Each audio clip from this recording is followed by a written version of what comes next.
So it's 2 at night or in the morning, I guess. It's probably a lot more better description, and it's 2 because this is usually when I do my best thinking.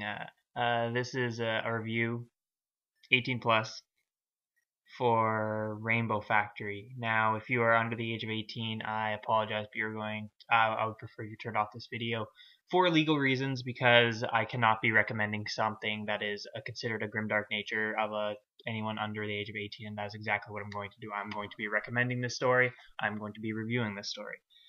Like I said, I do my best thinking really early in the morning for some reason, and I don't script any of these, so just bear with me as I stumble and kind of stammer my way through this. But one of the reasons I wanted to talk about this is because it's called a grimdark fic, but I personally do not believe it is grimdark in any way. Now, I actually researched the term grimdark, and there's a lot of controversy around the actual definition of grimdark. But one of the best definitions I found was someone said it's clumsily dark, dark for shock value, or dark but not done well. That's what he said, and I believe that is probably one of the best ways to describe the 3 grimdark fics that are most well known, probably at least most well known to myself and most of the people who are of the Brony fandom: Cupcakes, Rainbow Factory, and Sweet Apple Massacre. I'm actually going to be reviewing all 3 of those within the next week, 3 weeks time, because of I'm kind of onto the grimdark kick and I want to get it over with in my reviews. But so I just want to talk about Rainbow Factory because, like I said, I don't think it's a grimdark. It's not clumsily dark. It's actually written quite well. The dark in it is a lot more emotional based than Cupcakes or Sweet Apple Massacre. It's not dark in the sense that there's a lot of gore. It's dark in the sense that you can understand, or you can feel what the characters are going through and feel bad for them through the emotions that they are conveying towards you. It's not dark for shock value. This story, if you took out all the dark parts of it, like all the gore, or not, there's not even any gore in it. If you took out all the violence, it would still be a fairly decent story. That's the thing. If you took out all the violence of Cupcakes, Sweet Apple Massacre, those things would just be, no offense to the people who wrote them, but you'd have to admit they would be like nothing. They'd be like 3 lines and that'd be it. But if you took the violence out of Rainbow Factory, it would still be pretty good. And what was the last one? Dark but not done well. It's the same thing as the first one. It's a fantastic story. It's written by someone with the pen name Aurora Dawn. As always, link to her story is down below. So I'm just going to make a couple quick points about this. If you haven't read the story, all you need to know is I fully recommend it. Read it. If you're on the fence about it, read it. It is might be a little bit disturbing to you, but you might be, if you're a fan of like fiction stuff, you might be able to get over it for the sake that it is just written very well, and you might be able to get over the fact that there is a little bit of darkness in it, just by the fact that it's written so well. So I just want to go over a couple points that I believe prove that it's not a grimdark in and of itself. There's the part where Scootaloo. Now this part is for people who have already read it. Like if you haven't read it yet, I'm going to spoil some stuff for you. Not very well spoil because I'm going to be talking about stuff people should already know about it, but you know, it's the way it goes. So first part, Scootaloo is looking up at Rainbow Dash when they're first inside the Rainbow Factory. Rainbow Dash is taking off the mask and Scootaloo realizes that it's her. And Scootaloo is calling up like to Rainbow Dash, you know, I thought you loved me, and Rainbow Dash says, you know, you were my protege. You have stolen away all my chances of happiness. And this kind of goes into the idea that Rainbow Dash has a severe mental disorder. Well, anyone would have a mental disorder after watching like thousands of foals being killed in order to make rainbows. But it kind of brings it all into perspective of the fact that she actually believes that Scootaloo's one action of failing has caused her entire broken mentality and her entire broken existence. She believes Scootaloo is to blame for everything, and she wants to take revenge on Scootaloo because of it. Because Scootaloo failed the one test that Rainbow Dash has trained her for. She's like, "You are my protege. You have embarrassed me. You have ruined my name." Which is, it's a well, I don't want to say it's a fair assessment, but I mean, like, you would get embarrassed if someone you train failed so badly. But to ruin your life seems like she's taking an extremist attitude in this case, in which she is taking. Those of you who don't know, it means taking everything you see to the extreme. Oh, that's what the name implies. If you didn't understand that, then I'm sorry, but you should read more. But anyways, an extreme. So she's putting out an extremist attitude in this case, and the extremist attitude actually goes throughout the story. If you pay careful attention to the character of Rainbow Dash in the story, you'll notice that she displays a severe extremist attitude. Now,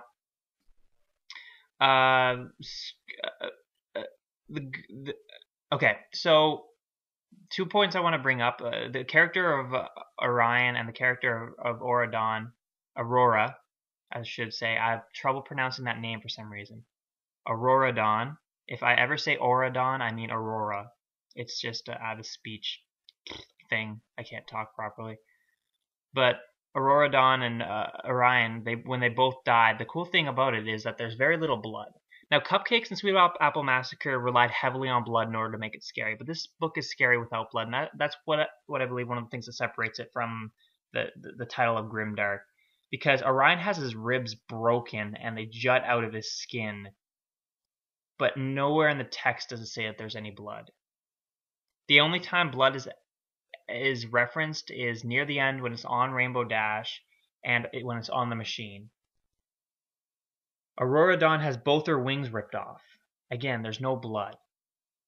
And I believe that's kind of cool, that the fact that it's kind of like, okay, these ponies died or these foals died. Yes, that's scary.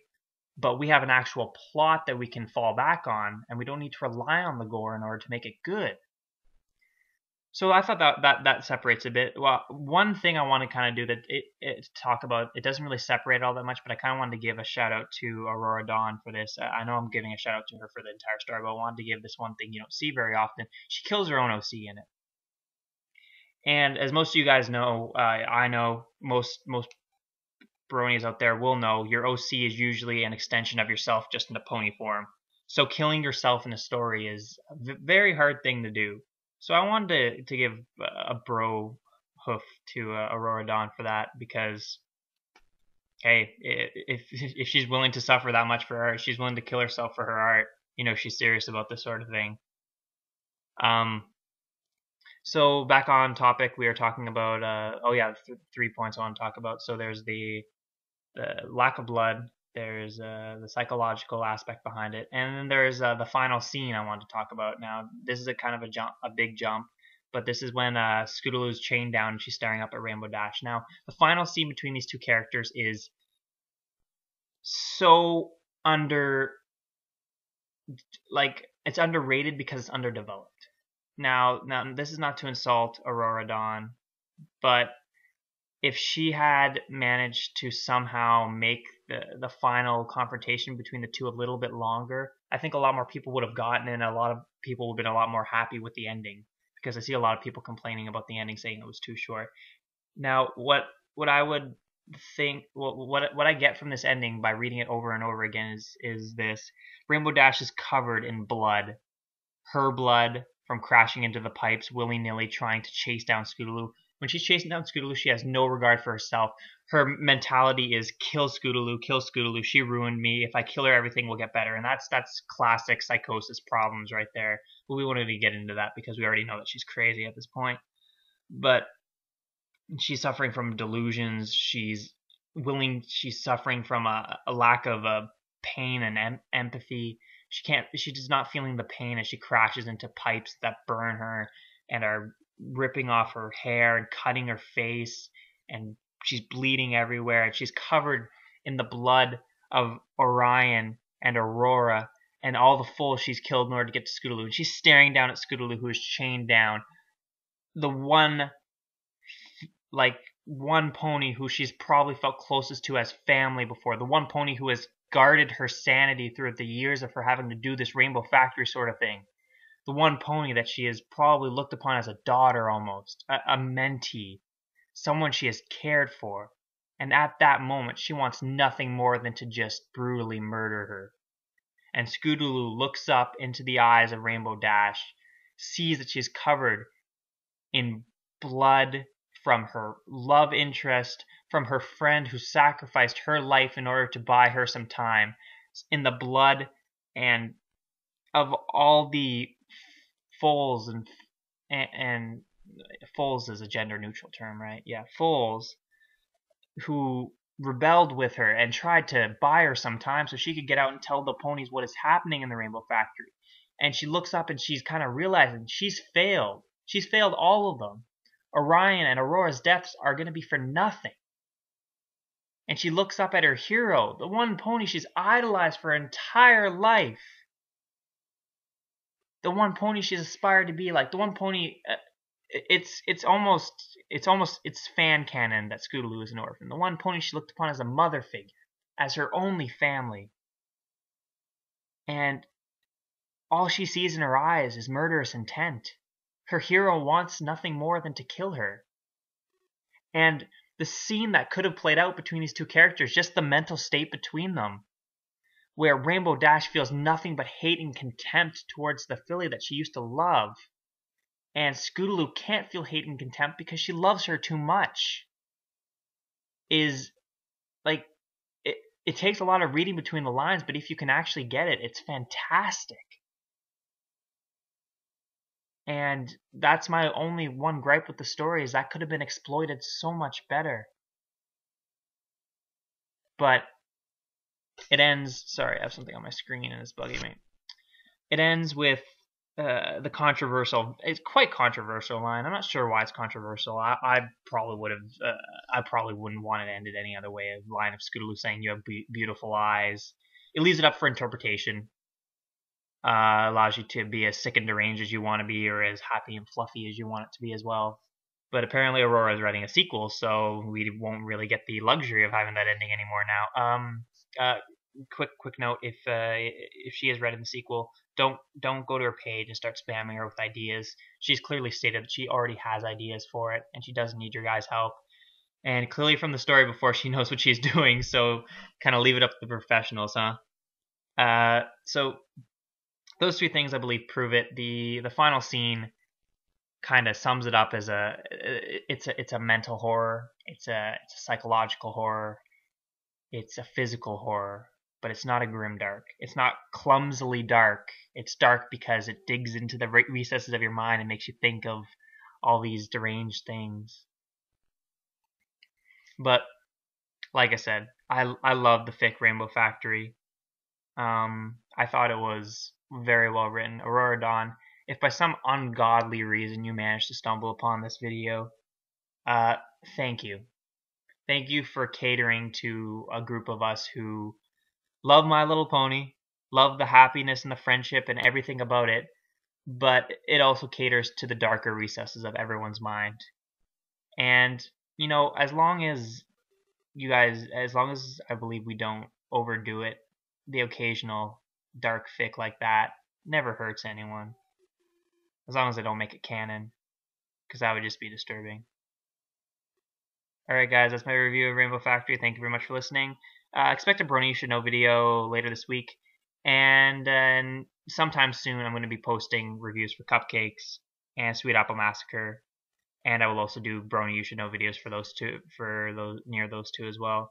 So I pretty much have almost this entire month planned out. It all depends on how quickly I want to pump out videos. But besides that, thank you guys very much for listening. Like I said, link below. If you want to read it again, now that I've said all that stuff, you might actually see it in a different perspective and like it or dislike it a bit more. It all depends. But either way, Aurora Dawn wrote a fantastic story. Give her your love, you guys. She deserves it. And I will see you guys all later. Thank you very much for watching, and have a fantastic day.